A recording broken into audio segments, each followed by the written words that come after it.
So I have a question. Do you guys have specific feelings about Brahms? I mean, no, I'm just, okay. I'd love to know what they are. So I think that there's something that attracted me to Brahms really young, and as an adult I can look back and kind of pick out what that is, and I think it's because there's this darkness that runs through everything. I hadn't even really thought about Brahms in years. I just kind of thought of him as this sort of conservative part of the Romantic era. It wasn't a big part of my life now, but I think it is. There's still a sense of fundamental pulse in his music that sort of starts to dissipate in sort of later Romantic music, that starts to make me a little uncomfortable. That's why I can't deal with Bruckner, because I feel a little bit seasick. I'm like, what speed is this? When do we get the perpetual motion? But with Brahms, you always sense that there's this kind of like this sort of clockwork, from a sort of clock tower that's organizing all the activity in town, no matter how sort of inappropriately sexy it might be. There's still this sense of like a timekeeper. It's a nice way to put it.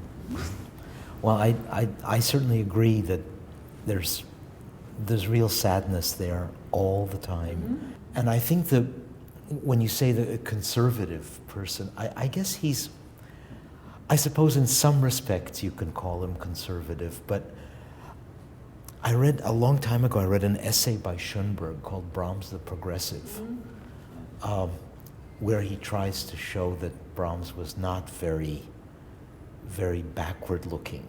Mm. The other thing that I read that struck me very, very much was by Charles Rosen. And he talks about the A major intermezzo, the ta-da-dum, ta-da-dee. He says, if you just play the tune with no harmony, it becomes pretty much as tortured as any Schoenberg piece. It's just once you put the harmony underneath it, that it does this, but it's kind of both. And one of the best concerts I saw was a Brahms and Schnittke thing. When you see the strange little grotesque Schnittke craft next to Brahms, then you realize what Brahms is pointing at. Especially metrically, with these weird kind of slightly irregular rhythms, and you're writing in fives and phrase lengths that don't quite. Amazing things. There are whole movements in 5, 7. And not just small fives, but big fives. Yeah, and that's where it gets really interesting. Yeah.